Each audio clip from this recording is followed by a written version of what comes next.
네, 오늘 시편 121편 우리가 함께 나누게 될 텐데요. 우리 시편 121편은 시편 120편부터 시편 134편까지 총 15편이 같은 표제어를 쓰고 있습니다. 당연히 시편 121편도 같은 표제어를 쓰고 있는데요. 성경을 딱 보시면 위에 써 있습니다. 뭐라고 써 있냐면 성전에 올라가는 노래라고 쓰여져 있습니다. 이 표제어가 왜 붙었는가에 대한 사실 자료는 없습니다. 그래서 학자들이 많은 연구를 해서 다양한 이제 견해를 내놓았는데 그 중에서도 가장 그래도 설득력 있는 견해가 이것이 아닐까 싶어서 제가 소개를 해드립니다.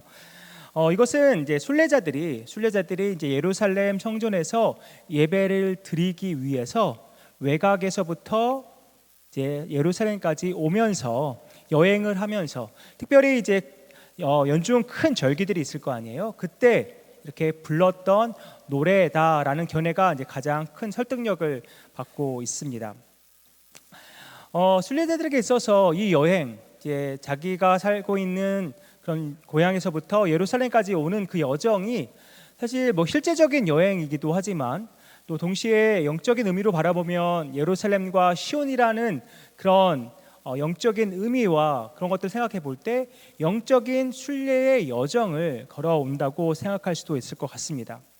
특별히 이제 아까도 말씀드렸듯이 15편 중에 이 8편이 시온, 예루살렘이란 이름이 이 지명이 직접적으로 이 시에 나타나 있습니다. 그래서 아마도 이 학자들의 견해, 아까 말씀드렸던 학자들의 견해가 맞다라는 생각이 듭니다.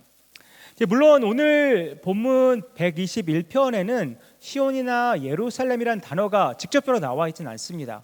하지만 시인이 내가 눈을 들어 산을 본다라고 표현했을 때 아마 그 산은 예루살렘을 둘러싸고 있는 산들일 것이다 라고 생각을 합니다.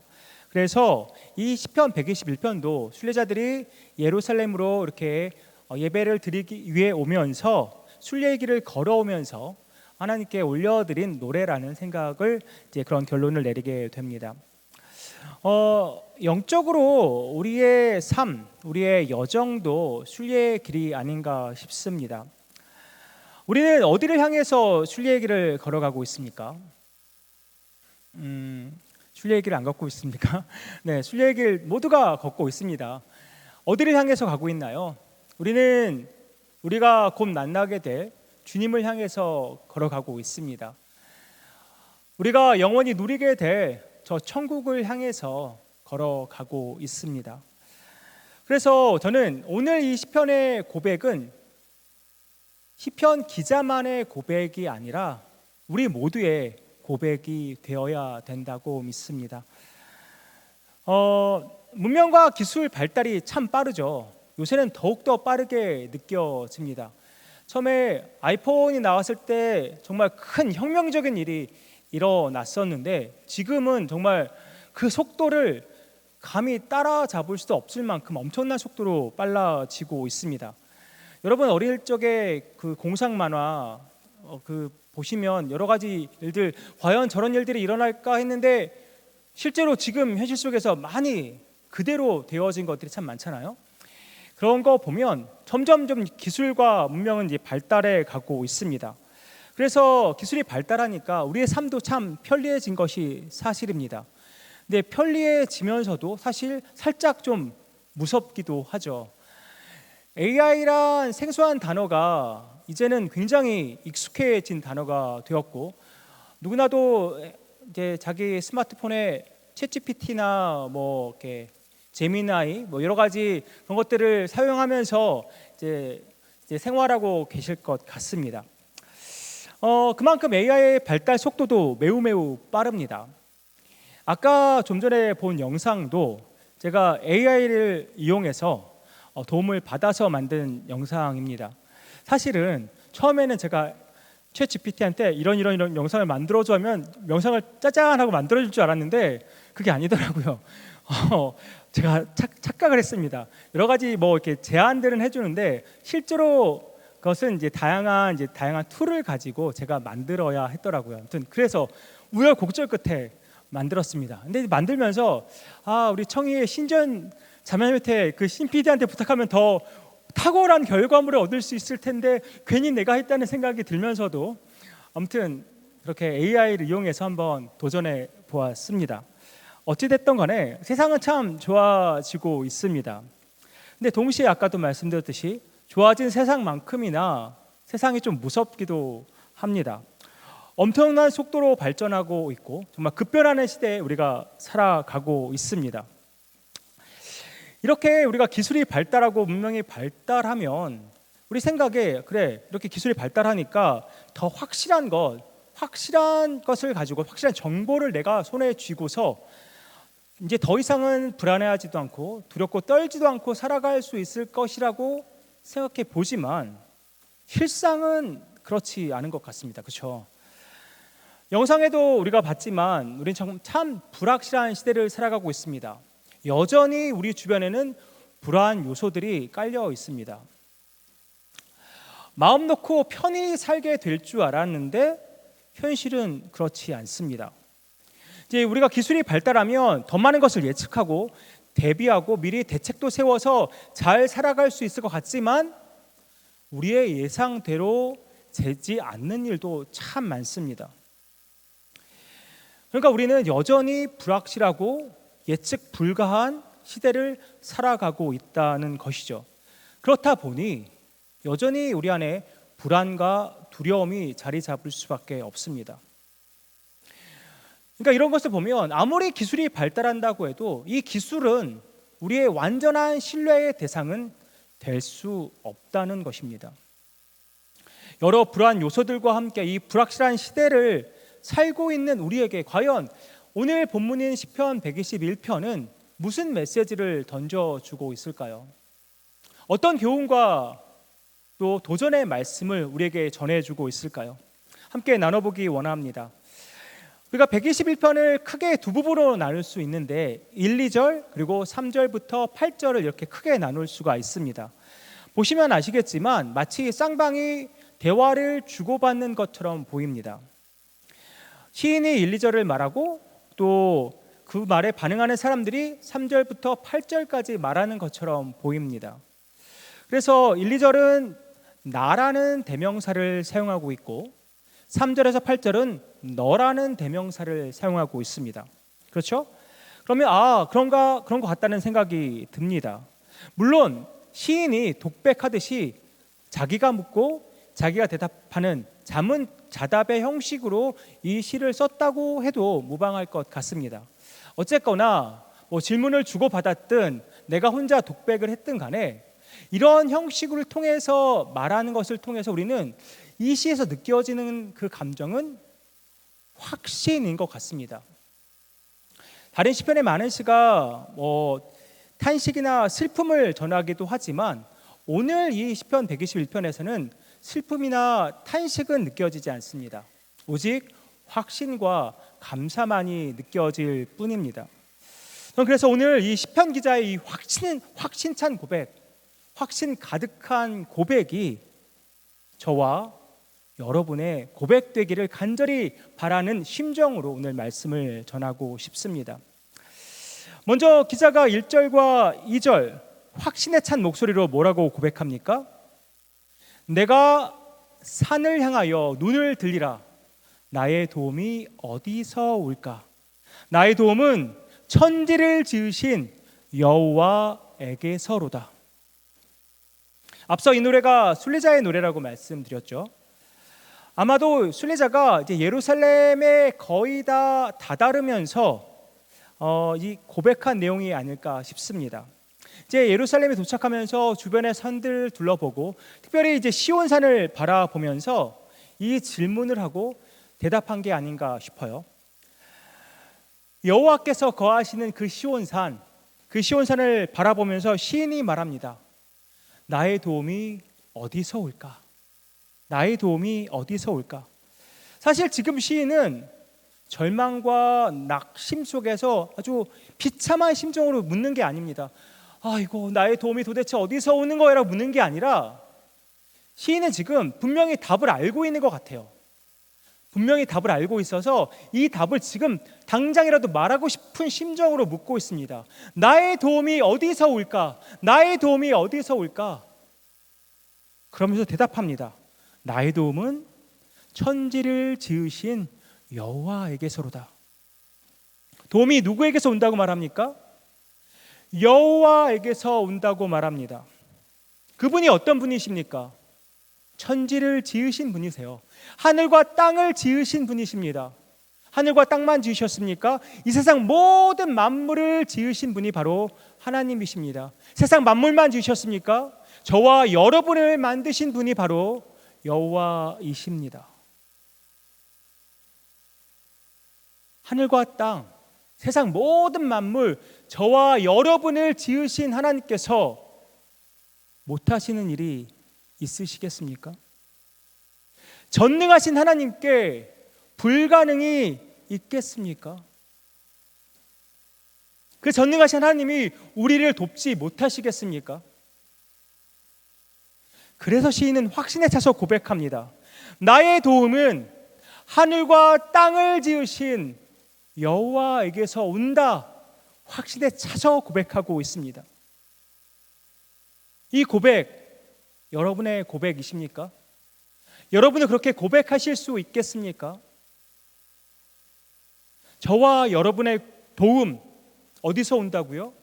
여호와에게서 옵니다. 천지를 지으신 여호와에게서 옵니다. 그것을 어떻게 확신할 수 있을까요? 3절에서 8절의 말씀이 그 이유를 설명하고 있습니다. 3절에서 8절의 말씀을 보니까 시인은 하나님에 대해서 너무나 잘 알고 있는 것 같습니다. 3절과 4절 우리 다 같이 한번 읽어볼까요? 시작. 여호와께서 너를 실족하지 아니하게 하시며 너를 지키시는 이가 졸지 아니하시리로다. 이스라엘을 지키시는 이는 졸지도 아니하시고 주무시지도 아니하시리로다. 성도님들 어떤 장면 좀 떠오르지 않으십니까? 안 떠오르시는 분들 계실 수도 있어요. 하지만 이제 우리 아이를 낳고 이제 키우셨던 분들은 조금 떠오르실 수 있는 장면이 있습니다. 어떤 장면일까요? 막 걸음마를 시작한 아이를 돌보는 부모의 심정을 조금 느낄 수 있지 않을까 싶습니다. 막 걸음마를 뗀 아이는 아장아장 뒤뚱뒤뚱하고 걷게 되겠죠. 그러다 보니까 부모는 그 아이를 바라볼 때 굉장히 불안합니다. 언제 넘어질지 모르니까요. 그래서 정말 최대한 그 아이에게서 눈을 떼지 않으려고 무진장 애를 쓰죠. 그래서 사실 부모의 심정은, 다 같은 부모의 심정은 이 아이가 정말 한 번도 다치지 않고 잘 자라기를 원하지만 사실은 그렇게 다치지 않고 자란다는 것은 사실 불가능한 일이죠. 왜냐하면 이제 부모가 눈을 떼지 않고 그 아이를 지킨다는 것이 실제로는 불가능합니다. 부모도 인간 아닙니까? 어떻게 24시간 내내 1분 1초도 쉬지 않고 아이를 지켜보고 있겠습니까? 졸리기도 하고 또 잠도 자야 하고요.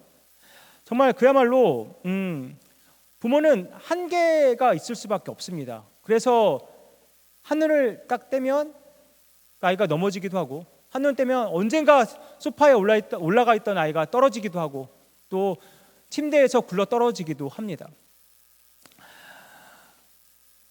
이것이 이제 인간인 부모의 한계입니다. 아무리 내 자식을 눈동자같이 지켜보고 싶지만 불완전한 인간이기 때문에 그럴 수가 없습니다. 하지만 우리 하나님은 다르십니다.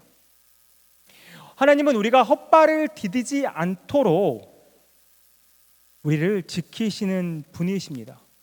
그런데 졸지도 않으신대요. 주무시지도 않으신다고 말합니다.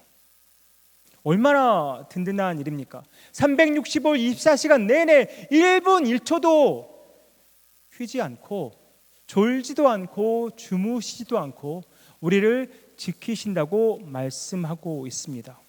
얼마나 감사한 일입니까? 어느 누가 저와 여러분을 그렇게 지켜주겠습니까?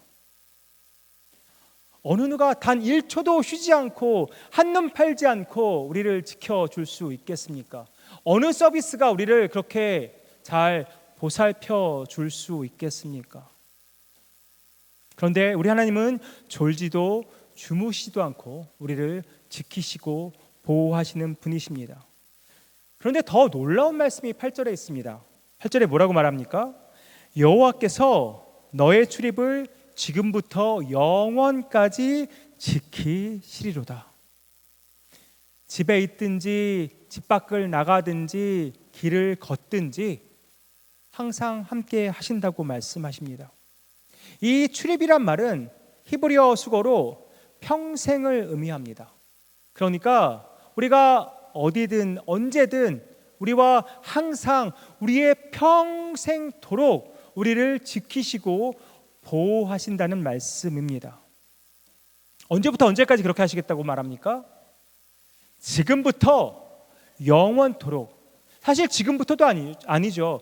이미 오래전부터 지금까지 또 지금부터 영원토록 우리를 지키고 보호하시겠다고, 우리의 평생토록, 우리의 항상 매 순간순간 우리를 지키고 보호하시겠다고 말씀하십니다. 이런 케어가 어디 있습니까? 이런 돌봄이 어디 있습니까? 하나님은 우리를 지키시고 도우시기 위해, 보호하시기 위해 늘 준비하고 계신 분이십니다. 우리를 항상 또 평생 영원토록 지키시는 분이십니다. 시인은 이런 하나님을 너무나 잘 알고 있었기 때문에 오늘 시편 121편에서 이렇게 고백할 수 있었던 것입니다. 이 고백 시인만의 고백입니까? 아닙니다. 이제는 저와 여러분의 고백이 되었습니다. 나의 도움이 여호와에게서로다. 이 확신에 찬 고백 5절에서 7절도 그 이유를 설명하고 있는데요. 아까도 말씀드렸듯이 예루살렘 성전까지 순례의 길을 걸어온 사람이 바로 오늘 시인입니다. 이 5절에서 6절은 아마도 시인이 순례의 길을 걸어오면서 경험한 것이 아닌가 싶습니다. 우리가 잘 아는 것처럼 근동지방의 여름 날씨 엄청 더울 것입니다. 요새 뉴욕도 엄청 덥고 대한민국도 엄청 덥고 전 세계가 엄청 덥지만 아무튼 근동 지역 엄청나게 덥겠죠. 대낮이면 더군다나 엄청 덥겠죠. 내리쬐는 정말 태양 그 뙤약볕이 얼마나 덥겠습니까? 그런데 하나님께서 오른쪽에서 그늘이 되셔서 낮의 해를 막아주시겠다고 약속하십니다. 근데 그뿐이 아니에요. 밤에도 도우시겠다고 말씀하시는데 밤에 달이 해치 못하도록 막아주시겠다고 약속하십니다. 근데 밤의 달의 의미는 사실 학자들마다 좀 다양한 견해들을 내고 있습니다. 열병이나 문둥병을 이렇게 연관되어 있는 바벨론의 신이 바로 이 밤의 달이다라고 말하는 학자들도 있고, 여러 가지 정신병이니 여러 가지 질병들이 바로 이 밤의 달이다라고 말하는 사람들도 있습니다. 하지만 우리가 꼭 그렇게까지 연관시킬 필요는 없을 것 같고요. 그냥 우리가 이미지를 알 수 있을 것 같습니다. 낮에 하나님께서 그늘이 되셔서 도우신다면 밤에는 상대적으로 날씨가 매우 추워질 거예요. 일교차가 매우 크기 때문이죠. 그러면 밤에는 추운 날씨에 따뜻하게 그들을 보호해 줄 수 있다는 말입니다. 이것은 우리가 출애굽한 이스라엘 백성들을 연상해 보면 더 잘 알 수 있을 것 같습니다. 우리 출애굽한 이스라엘 백성들, 하나님께서 낮에는 구름 기둥으로 밤에는 불 기둥으로 그들을 보호하시고 인도하신 것을 우리가 알 수 있습니다. 바로 시인은 그가 어떠한 모양으로 보호하심을 받았는지는 모르겠지만 이렇게 순례의 길을 걸어오는 동안 낮의 해가 밤의 달이 그를 상하지 못하도록 하나님께서 지키시고 보호하신 경험을 했다는 것입니다. 그래서 오늘 이 말씀처럼 고백할 수 있는 것이죠. 또 시인은 7절에서 모든 환난에서 지켜주신다고 말합니다. 환난은 다른 번역들을 보면 재난으로 번역하기도 하고 또 해악, 재앙으로 번역하기도 합니다. 그러니까 이 모든 환난에서, 모든 재앙에서, 모든 재난에서, 모든 해악에서 내 영혼을, 내 생명을, 내 목숨을 지켜주실 거라고 고백하고 있는 것입니다. 근데 사실 시인이 걸어온 순례의 길, 평탄한 길이기만 했을까요? 정말 아무 사건 사고 없는 정말 평탄한 길이었을까요? 힘들고 어려운 순간 단 한 번도 없었을까요? 분명 뭔가 일어났을 것이고 뭔가 어려움도 당하고 힘든 순간도 겪었을 것입니다. 그럼에도 불구하고 그 모든 순간에 여호와께서 시인을 보살피시고 인도하여 주셨기 때문에 시인은 오늘의 말씀처럼 고백할 수 있었던 것입니다. 사실 우리도 가끔씩 생각하죠. 예수 잘 믿으면 만사 형통하면 너무나 좋겠는데, 예수 잘 믿으면 꽃길만 평생토록 걸으면 참 좋겠는데 실제로는 그렇지가 않죠. 때로는 더위도 이겨내야 하고 때로는 추위도 견뎌내야 합니다. 때로는 낮도 지나가야 하고 때로는 밤도 지나가야 합니다. 그런데 지금 우리가 이 자리에서 예배를 하나님께 올려드릴 수 있는 것만으로도 저는 엄청난 하나님의 은혜라고 믿습니다. 주께서 모든 환난에서 우리를 지키시고 보호해 주셨기 때문에 우리가 지금 이 자리에서 하나님을 예배할 수 있는 것 아니겠습니까? 우리가 걸어온 길을 돌아보면 주께서 우리에게 베푸셨던 긍휼과 자비를 잘 살펴보면 우리가 할 수 있는 것 단 하나밖에 없습니다. 무엇입니까? 감사밖에 없습니다. 우리가 걸어온 길, 우리가 받은 그 은혜와 자비를 다 세어보면 우리 입술에서는 하나님께 감사밖에 올려드릴 게 없다는 말입니다. 나 같은 죄인, 죽어 마땅한 죄인, 하나님께서 우리를 택하시고 또 예수 그리스도를 십자가에 달려 죽이셔서 그 보혈의 피로 우리를 살리셨습니다. 얼마나 감사한 일입니까? 그것만도 너무나 감사한 일인데 하나님께서 우리 삶을 주관하시고 인도하여 주시기까지 합니다. 얼마나 크고 놀라운 은혜입니까? 따라서 오늘 시인의 고백, 나의 도움이 천지를 지으신 여호와에게서로다, 이 고백은 바로 저와 여러분의 고백인 것입니다. 우리 사랑하는 성도님들, 이 설교 시작 전에 잠깐 본 영상 기억하시는지 모르겠습니다. 너무나 짧게 지나가서 기억 못하실 수도 있겠지만 그 영상 속에서 말하고 싶었던 것은 불확실한 시대, 정말 불안 요소들이 여전히 깔려있는 시대들을 묘사하고 싶었습니다. 미래가 너무나도 불투명한 것을 말하고 싶었습니다. 이렇게 우리가 불확실한 시대에 불투명한 미래를 바라보면서 살아갑니다. 그러면 우리가 이러한 시대 속에서, 이러한 상황 속에서 우리가 해야 할 것, 매일매일 걱정하고 근심하는 것입니까? 매일매일 두려움 속에 살아가는 것입니까? 세상은 급변하지만 한 치 앞도 우리는 알 수 없지만 달 하나 변치 않는 것이 있습니다. 바로 우리 여호와 하나님이십니다. 세상은 변하지만 우리 여호와 하나님은 절대 변치 않으십니다. 지금까지 나를 지키시고 보호하신 여호와 하나님은 앞으로도 영원토록 나를 지키시고 보호하실 것입니다. 앞으로도 졸지 않으실 거예요. 앞으로도 주무시지 않으실 것입니다. 나의 그늘이 되셔서 낮에 해를 막아주시고 또 밤에는 불기둥으로 추위를 견뎌내게 우리를 도와주실 것입니다. 언제부터 언제까지 그렇게 하시겠습니까? 지금부터 영원토록 그렇게 하실 것입니다. 그러니까 두려워하지 마십시오. 불안해하지 마십시오. 여전히 여러분 안에 두려움과 불안을 만들어내는 여러 가지 상황과 요소들이 여러분 삶에 있는 것 압니다. 하지만 전능하신 하나님도 여러분과 함께하고 계십니다. 그러니 두려워하지도 마시고 불안해하지도 마십시오. 우리 삶이 아무리 힘들어도 아무리 버거워도 하나님께서 우리를 그저 방관하고 계시지 않습니다. 우리를 절대 버리지 않으십니다.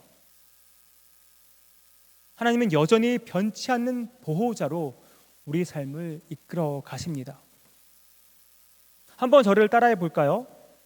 나의 도움은 안 들리는데요. 나의 도움은 천지를 지으신 여호와에게서로다. 다시 한번 외쳐볼까요? 나의 도움은 천지를 지으신 여호와에게서로다. 믿으십니까? 사실 우리가 이렇게 고백한다면, 이렇게 고백하고 외칠 수 있다면 지금까지의 삶보다는 좀 더 담대한 삶을 우리가 살아야 할 줄 믿습니다. 우리 입술로는 나의 도움은 천지를 지으신 여호와에게서로다라고 고백을 하는데 여전히 불안함과 두려움에 휩싸여 산다면 그것은 우리는 거짓말하는 것입니다. 여전히 우리가 불안과 두려움에 산다면 우리는 아직 하나님을 온전히 신뢰하지 못하고 있는 것입니다.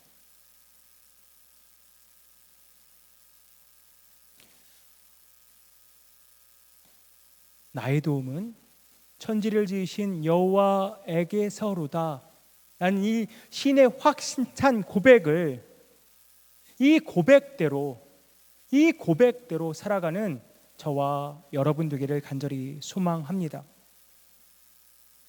때때로 정말 무모하리만큼 담대한 믿음으로 살아가는 여러분 되기를 소망합니다. 우리는 이러한 믿음, 하나님이란 백이라는 정말 든든한 것이 있는데 세상 사람들과 별반 차이 없이 살아간다면 세상 사람들은 이상하게 여길 것입니다. 우리는 든든한 백이 있는데 365일 입시간 내내 1분 1초도 쉬지 않고 졸지도 주무시지도 않고 우리를 지키시고 보호하시는 하나님이 우리와 늘 함께 하시는데 우리는 세상 사람들과 다른 삶을 반드시 살아야 한다는 것입니다. 그럼 다시 한번 외쳐볼까요? 나의 도움은 천지를 지으신 여호와에게서로다. 너무 길었나요? 나의 도움은 천지를 지으신 여호와에게서로다. 역시 반복입니다. 반복하면 외워집니다. 네. 이 고백, 나의 도움은 천지를 지신 여호와에게서로다 라는 이 시인의 확신이 여러분의 확신되기 원합니다. 이 시인의 고백이 여러분의 고백되기 원합니다. 그 고백대로 오늘 하루 평생토록 담대한 믿음으로 살아가는 저와 여러분 되기를 주님의 이름으로 축복합니다.